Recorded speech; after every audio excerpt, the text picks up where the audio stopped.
Thanks, guys. Just we're going to open it to the floor just shortly. I just wanted to touch on something that Lou DeBella just said. That's what Cobra! Big round of applause for the Cobra! Lou DeBella is quite right. There's a lot of people in Great Britain that have never understood why Carl Froch is not a household name, but we're delighted to have taken him on in the last couple of weeks and already signed him to Britain's biggest sports platform in Sky Sports. And he deserves utmost respect in our country, utmost respect from around the world, because he's a real fighter. And there's not many like him left in the sport. He'll fight anyone, anywhere, and we don't have enough people like Carl Froch in boxing.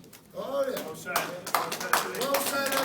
So now, we've made the progress. Even in 3 weeks, we've made a lot of progress. And as I said to Carl in the ring, don't think he's getting any rest when he gets home, because he's going to go to the opening of an envelope. That's what we say in Britain. He's going to go on every TV show, every newspaper, every sports magazine. And we're going to build this fight against Andre Ward for what it is. It's a unification fight against the two best super middleweights in the world. And I said before this that if there's justice in sport and there's justice in boxing, which we know there often isn't, then Carl Froch will make the final of the Super Six, and I'm delighted that he's done it, because no one deserves it more. well done, Carl. So we're going to open the floor for questions, obviously, to Carl and to his trainer Rob, or anyone who needs to speak to. Kevin. Thanks, Andy. How far now? You're delighted to be promoting it now. How far do you think you could go in terms of, can he become a bigger name than, or the same name as Lennox Lewis, different division of course? I don't think there's been anyone who's fought, successively outside of your own patch, so many top quality opponents, one after the other. When you look back at the list, from Pascal, it's just incredible. And I don't think, Carl's just a fighter. He's not. Yeah, he's not here to try and beat Lennox Lewis or beat, Joe Calzaghe. He gets in the ring and he fights, and that's the great thing about Carl. And that's what he is. He doesn't want to get involved. He's got in Rob McCracken, undoubtedly one of the best trainers in the world. We're so lucky to have Rob, on Team GB. But what these two have got is something that all great fighters need. They're like brothers, and they're so close. And we've seen that even in the last month. And without Rob, he probably wouldn't be where he is today. He definitely wouldn't be where he is today. But I just think that, as I said before, in my opinion, he's already one of the greatest fighters the country's ever had. And when he beats Andre Ward, no one can deny him that accolade. No way. It's not necessarily about that. It's about fighting for Carl Froch, and he'll fight anyone, anywhere. And people have got to realise, if they question whether he's the greatest fighter we've ever had, just look at where he's gone successively all over the world. Hardly ever fighting in the UK. But we have to thank the Super Six, and Showtime have put on a great series, because the platform that it's given Carl in the US is something that could never have happened without the Super Six. So I know Showtime are going to be, when the Super Six is over, Showtime are going to want to keep him over here, and we're going to have to see what happens, because there's a lot of people in the UK that want to see this boy home. So will he be the next Lennox in terms of names? Oh, I think that Lennox was a great fighter, and he produced a great legacy, but I think that it's difficult to say, because I think even Lennox had easy fights. And as a promoter, I said to Carl when we signed him, it'd be nice to give you an easy fight. Let's go somewhere, sell an arena out in the UK and make millions of dollars. But he doesn't really want that. He wants a fight every time. And there's no one like that. No one even like Lennox who's fought successively the toughest people in the division, one after the other, outside of your home patch. It's never been done before. And that is why what starts on Monday when we get home, we're just going to go absolutely hammer and nail. It's going to be, a brutal PR exercise for Carl Froch when he gets home. I'm going to do his head in. Carl, piggybacking on what he just said, the names start, I guess, with Pascal, Jermaine Taylor, even before the Super Six.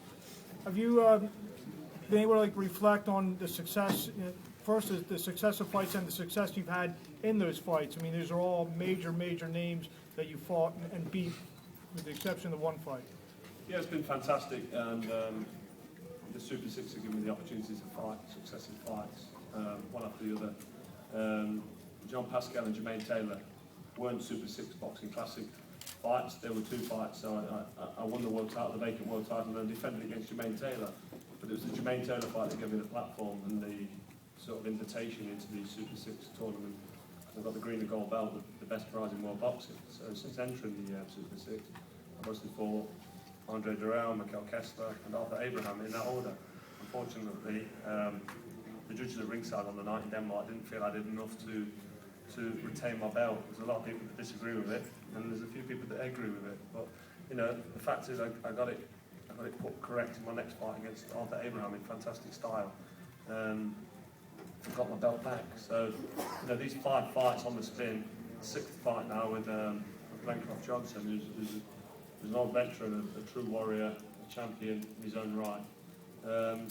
Was the 6th of the 6-fight lineup, which has been unbelievable. And everybody's starting to acknowledge it now and starting to see what I've done. And with the platform now that I've got with Sky Television, the Sky Television showed this tonight back in the UK, and it's the best platform for boxing in Britain. And to be showcased on their channel, on their network, free to air as well. If you've got Sky, you get to watch the fight. You don't have to pay per view for it. It's been a fantastic opportunity for me to show people what I can do. Ever the self-critic I am, I wasn't 100% happy with my performance.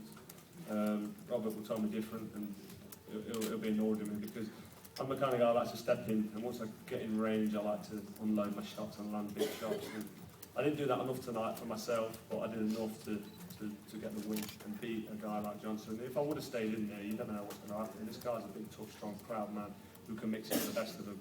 Don't forget, a lot of people would argue he's got a win against Chad Dawson. He beat Antonio Tarver. He's a big, strong, world champion light heavyweight who can mix it and have mixed it with the best of them. He knocked out Roy Jones Jr. Having said that, Roy Jones was past his best, but he still knocked the guy out, and the guy can still, you know, he can still fight at the time. I think it's time for him to retire. Actually, talking about Roy Jones, but Glenncroft Johnson is a top-level, world-class athlete. He's a proud, strong man. It was fading towards the end because I was catching him with some nice body shots, and every single time he hit me with a shot, and people thought, oh, he's caught froch here, what's going to happen? I don't know if you noticed, but I answered back.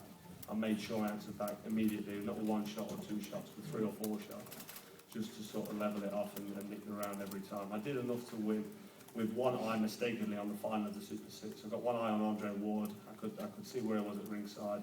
I knew he'd be watching and studying. I didn't show too much. I never really, no disrespect to Glenn again, because Glenn's a top fighter. I never really got out of second or third gear unless I had to. And then you sort of get stuck in the mud a little bit in the gear that you're in, which is what I did. You know, I did enough to win the fight, put a good enough show on without taking any silly risks. So it was a professional performance from myself, which I'm proud of. And the important thing is I've won. I'm unscathed. I've still got the belt. I'm looking forward to the biggest fight in the biggest tournament in world boxing, the Super 6 World Boxing Classic. So I'm looking forward to the final. This was It'll be the hardest fight. fantastic. Yeah, beautiful. Well said, bud. What was the question, sorry? Did you feel that this was the hardest fight that you have fought? No, not at all. Not at all. It was a Them tough shots fight. that I seen Glenn Johnson caught you, you came back at him. You kept on moving forward. But there were shots that caught you.